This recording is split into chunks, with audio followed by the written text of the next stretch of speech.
So you're saying the people who use violence are now out of control? Well, I don't believe they're out of control. Nobody forces you to break the law, do they? The government forces us to do so, I believe. If Hong Kong's pro-democracy movement imagined it had the unqualified support of the international community, it had better think again. The British government has slammed what it called a hard core of demonstrators, warning that their violence was unacceptable and had to stop. My guest this week here in Berlin is Joey Siu, a pro-democracy activist and spokesperson for a number of student unions in Hong Kong. Shouldn't her movement now accept that it's time to make a deal with the Hong Kong government before that too becomes impossible?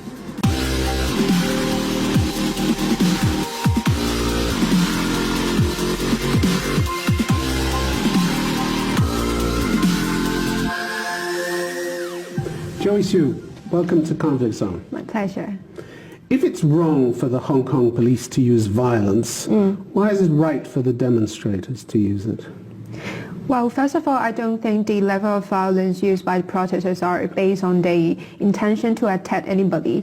I believe the intention of using violence is only to protect ourselves, because seeing that the police had been beating up protesters without a reason when the police So you're saying they retaliate? Yes. But they do more than retaliate, don't they? October 20th, we had a group of hardcore Yes. protesters throwing petrol bombs at a station, police station. That wasn't retaliation. A week earlier, one protester stabbed a policeman with a box cutter.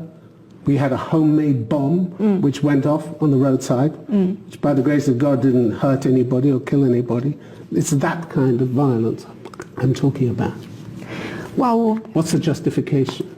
Well, I believe the justification is because when protesters realize that peaceful demonstrations and marches are no longer useful in calling the government to respond to the demands, I believe that is the reason why they're trying to use violence to express their anger, express their furious against the police force. But this is random violence we've been talking about, random violence. Yes, and I agree that in all means we should try to use peaceful means to cover the response for the government, and I believe the usage of violence would not be the resolution of forcing the government to respond to our demands. So you're saying the people who use violence are now out of control? Well, I don't believe they're out of control because... Well, one of your fellow protesters talked to the London Financial Times last month. He's called Mark. He's 17 years old. He said, I feel like we can't restrain ourselves anymore. The hatred towards the police is growing stronger and stronger. Can't restrain ourselves. That sounds very much like someone and a movement which is getting out of control. I believe that it's only some individual cases. I believe on a common ground that most of the protesters are still doing things based on a reason. For example, like they vandalize MTR stations, they vandalize those restaurants or other shops that are related to Chinese-funded companies because... Well, we'll come on to that a bit later. I want to talk to you about the measures you use. But some of your leading figures are worried by the violence, aren't they? Johnson Young, who was an organizer of the 2014 Umbrella Movement, he said, every stakeholder should take action immediately if we don't want the violence to escalate to a point where there's no turning back. But why don't you stand up and say, enough with the violence? Well, I believe one of the principles among the protesters is about no splitting and no condemning any of our protesters, even though the level of violence they use seems to be like escalating and might be posing some harms to the others. So you maintain almost Chinese Communist Party unity. That's vital for you, is it? I think nobody can argue, nobody can talk, nobody can dispute. Well, we do argue and we do discuss about our actions, and even after those vandalizations, we've got some discussions online on the online forums about, and we did reflections on our actions. So I believe there are... But the violence still goes on. Who can stop it? Who can order it to stop? Well, I believe nobody can try to stop it unless... Nobody. So it's out of control then if nobody can stop it. Unless when the younger generations and together they're willing to stand up together with the older generations, for example, like student leaders together with some significant leaders from the pro-democracy side. When these leaders try to stand up together and say, now we have to do something peaceful and to stop the violence, I believe that might be there might be a way to stop the violence. And another thing, that sounds pretty tentative. That sounds pretty tentative, pretty difficult. Once the train is rolling, nobody, it seems, in your group can stop it. That's dangerous, isn't it? Yes, I agree. So that's why we had been organizing peaceful marches and rallies to try to switch the tactics that we are using on protesting to call for the government to respond to our demands. And I believe everybody in the society had been working very hard. For example, like we are organizing general strikes. We had been organizing class boycotting campaigns because we would like to try to explore other peaceful means so that we do not have to use violence. But if in the meantime you should, God forbid, kill anybody, an innocent passerby or a policeman, your movement's finished then, isn't it? Your international support will evaporate overnight. Yes, I agree. And you're prepared to take that risk? And you won't come out in public and say, we need to stop this. The British government has slammed, last week, has slammed what it called the hardcore minority, said the violence was unacceptable. Mm-hmm. This is the sound of your international support wavering and leaving you, isn't it? Yes, well, I believe the escalation of violence and those violent scenes would definitely be very concerning to the international society when all the free world countries are advocating using peaceful means to bring the situation to a result. But they're telling you you've gone too far already. Doesn't that matter? Well, of course that matters, but I think the most important thing is about how can we hold our government accountable and how can we bring them to respond to our demands. What about the judiciary? You've had criticism from judicial institutions in Hong Kong, pretty heavy criticism. These are the bodies that enjoy considerable respect around the world for their impartiality. Again, if you're losing them, this is a really bad sign for you. The Law Society, for instance, said all forms of unlawful violence, particularly against the police, the use of petrol bombs against the police, as well as the apparent attacks on the families of police officers and bullying of their children at school. Do you approve of those methods? Bullying the children of police officers at school? Well, I don't agree with those methods. But still, we stick to a principle of no splitting. So you don't agree with the violence and you don't agree with the bullying of the children. Doesn't sound as though there's much you agree with, but you'll stay silent anyway. No, we had been advocating using peaceful means, for example, like peaceful rallies, marches to express our concerns and demands. But the point is that we do not publicly condemn those actions, but still we try to use our peaceful means, to use our own peaceful means to try to switch the tactics. And yet others are using intimidation, mafia-style intimidation. We have a report of one teenage daughter of an officer being harassed by an adult while she was playing sport. They said to her, what your father is doing is disgusting. Since when are children responsible for the actions of their parents? Well, first of all, I don't think any family members of those police officers should be responsible for their own disgusting actions. And but you're making them responsible. Some of your people are making them responsible, bullying them, harassing them. Well, I believe that is happening, but Well, the Law Society says it's happening. They accuse you of it. Yes, I can't deny that it is actually happening, but still we're trying to use peaceful tactics to bring the situation to a resolution. And I believe like bullying family members would not be a very good way to solve the situation. The Hong Kong Bar Association said your attack on the Hong Kong airport constituted serious obstruction and was in open defiance of injunctions granted by the courts. In other words, you broke the law. Do you want to live in a state governed by the rule of law or only the laws that you like? Of course, I would like to live in a state of rule of law. However, we can see that it is very obvious that the situation of rule of law in Hong Kong is being broken, not by the protesters, but by the government itself first. And I believe that's why protesters are marching on the street, are taking onto the streets, even though they know that it will break the law. And I believe but your it is the government. activists are saying, that their most important aim is to fight to protect the rule of law in Hong Kong and judicial independence. But you're trashing it at the same time. Well, I believe... You're breaking the law to protect the law doesn't add up, does it? Well, it is the government that forces us to take on the streets and to break the laws. It is not the protesters' intention to break the law. Nobody forces you to break the law, do they? The government forces us to do so, I believe. That's your interpretation. But here are these judicial institutions warning you that criminal contempt, as they put it, impedes the administration of justice and, if unchecked, will inflict grave and irreparable damage to the rule of law in Hong Kong. Grave and irreparable damage. That's what they think you're doing to Hong Kong. Doesn't that matter? Well, of course that matters. But as I have mentioned, what matters the most is about whether we can actually bring a change to our political structure and our government structure. And that would be the common goal and would be the most important goal for us to achieve at this moment. And I believe even for the Department of Justice itself isn't being totally independent for now. After the hangover of Hong Kong from the British government to the Chinese government, we can see that our core values are judicial systems being encroached by the Chinese government. We can see from the recent prosecutions that the Department of Justice is only prosecuting and putting those protesters on court while they are... But you still have independent judges. You still have independent courts. Well, in terms of system, they are independent. However, we can see that they're actually being very heavily influenced by the Chinese government, that they're sidestepping the cases of, for example, like the 21st July Yuen Long cases.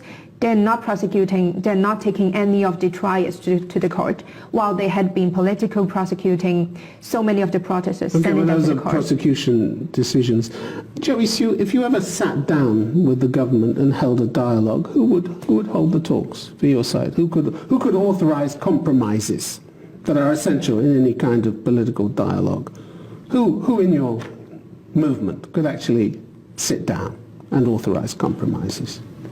I believe nobody could represent our movement because, as you know, it is a leaderless... So nobody will sit down with you?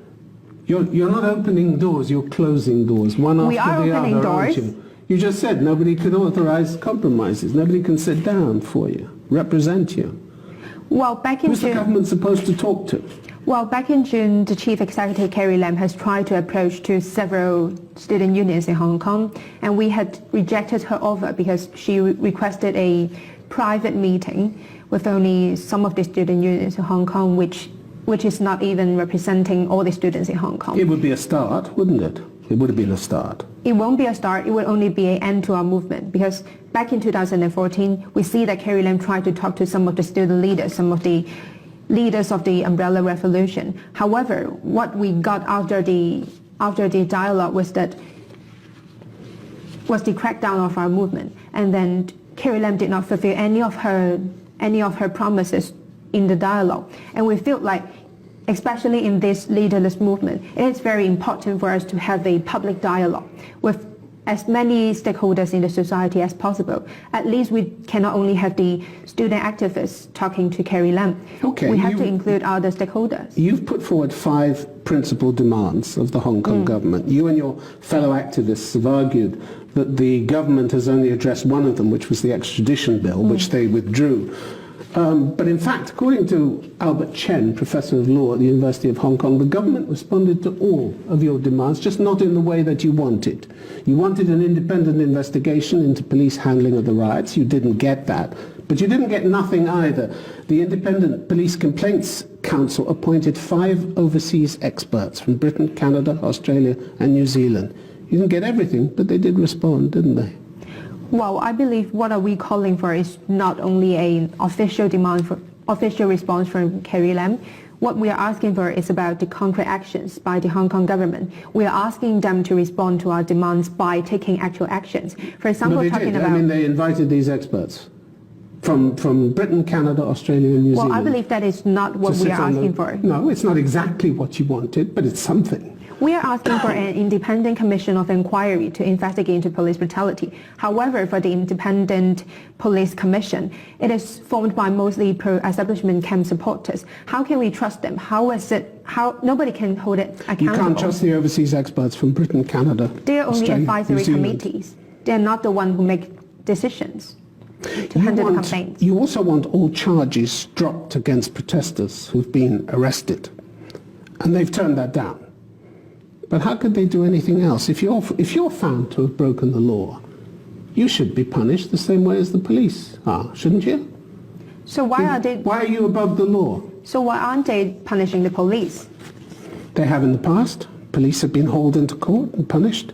We cannot even identify the police because they are not showing the warrants, because they are not showing the numbers. When we cannot hold the police accountable, when nobody can actually punish the police, how come the Hong Kong government it could be charging out protesters with rioting, even though they're only participating in some peaceful marches?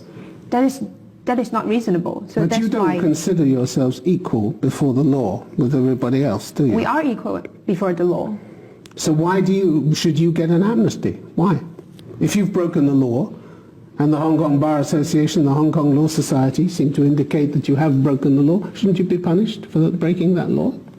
Well, I believe asking for an amnesty would be the best solution, would be the best resolution to resolve the current situation. I thought you wanted to uphold the rule of law in Hong Kong.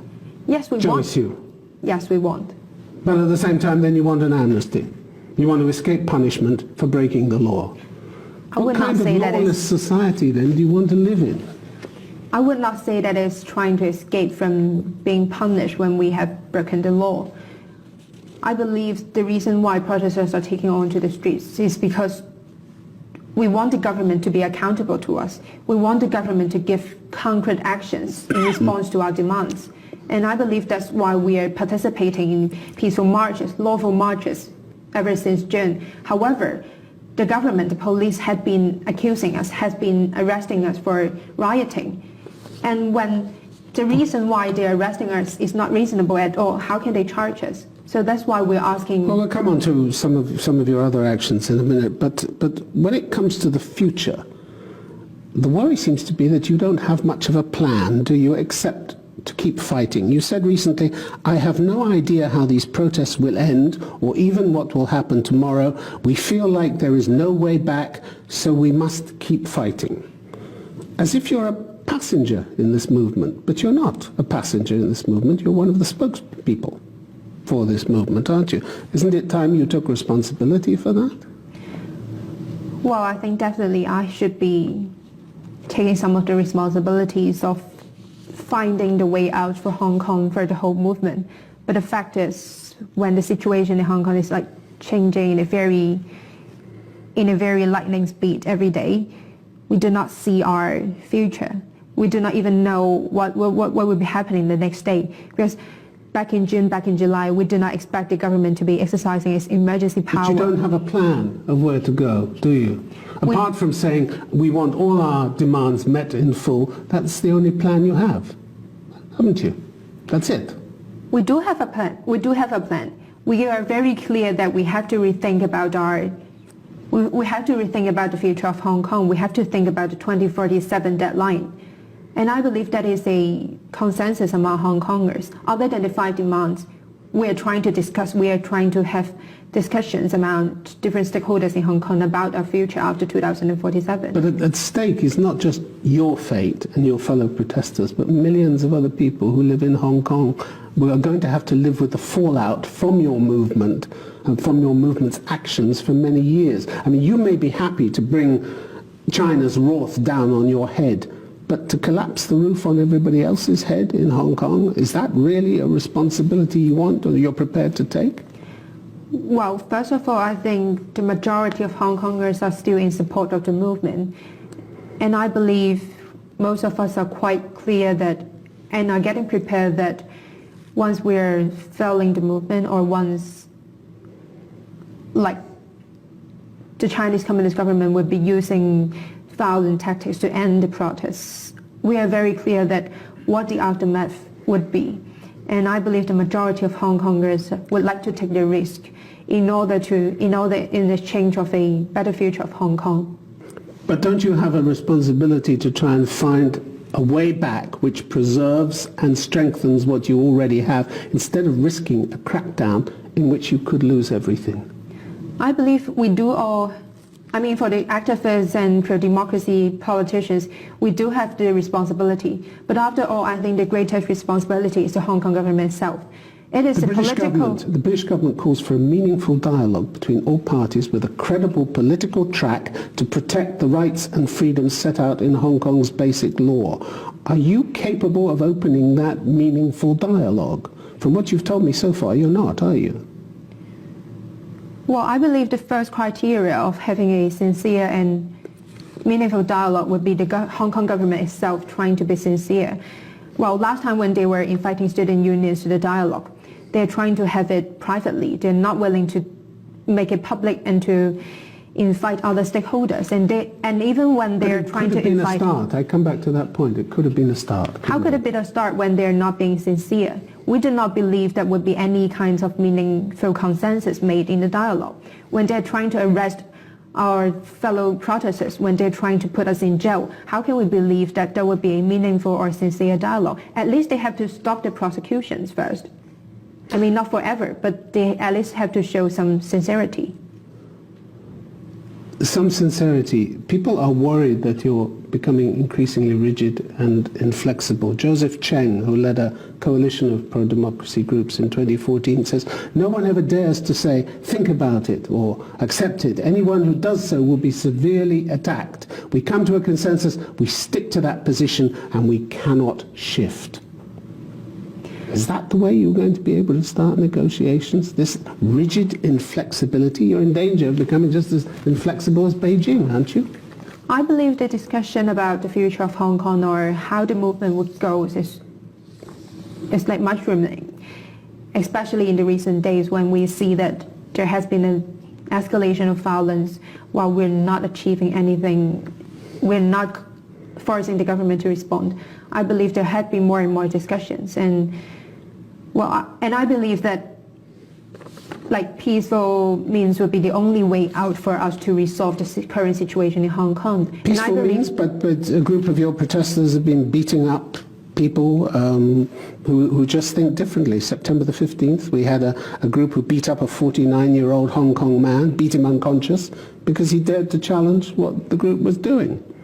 Chow Hu-tung remonstrated with your fellow activists. He shouted at them, love China, I'm Chinese. But they beat him up, unconscious, had to go to hospital. He was in critical condition when he arrived, but he survived. Is that the way you deal with people who think differently from you? Well, of course, that would not be the very ideal way. Ideal? You don't even condemn it? We do not condemn any kinds of... You have no principles then? If you're not going to condemn... We do have principles. Inhuman treatment like this, you can't even look me in the face and say, I condemn this kind of inhuman treatment? We would not do any kinds of public condemns. But still, we are trying to switch the tactics to a more peaceful way. What about the violence against businesses that are seen as unsupported? How do you imagine you're protecting democracy by trashing ATM machines and Starbucks cafes? How does that help you preserve democracy? Well, I believe protesters are vandalizing underground stations, vandalizing those Chinese-owned companies for a reason, because they would like to bring actual harm to those companies because they don't support you. It is not about they don't support us. It is about they are the ones who are... think for themselves. They have to have their windows smashed and they have to have their ATM machines trashed because they just don't think the same way as you do. And you want to preserve democracy. Well, I believe that would definitely not be the best way. However, they're doing that for a reason, and they're trying to be rational. And that's why we're not trying to condemn them publicly, but still, we do have reflections, we do have discussions about those vandalizations, and there have been more and more voices about that we should actually try to explore some peaceful ways. So you're taking part in the local council elections, not you personally, but apparently 450 candidates from the pro-democracy group. Are you willing to switch your attention from demonstrations and violence to politics, to the slow, painstaking, often tedious business of politics in order to make Hong Kong work better for its inhabitants? Are you willing to do politics instead of just demonstrations? Well, I believe the two things have to go parallel because one side about politics, when we've got pro-democracy activists trying to get into the institutions, we are trying to change the government structure by a democratic way, by elections. And at the same time, we have to continue our protests so that we can put pressure on the Hong Kong government itself. And I believe the two things are not contradictory, and that's why we have to make it go parallel. And I don't believe that we have to put all of our attention, all of our focus on district council elections and try to stop any kinds of protesting. But still, I believe that protests have to be in a peaceful way. Joey Siu, it's been good to have you on Conflict Zone. Thank you very much. Thank you.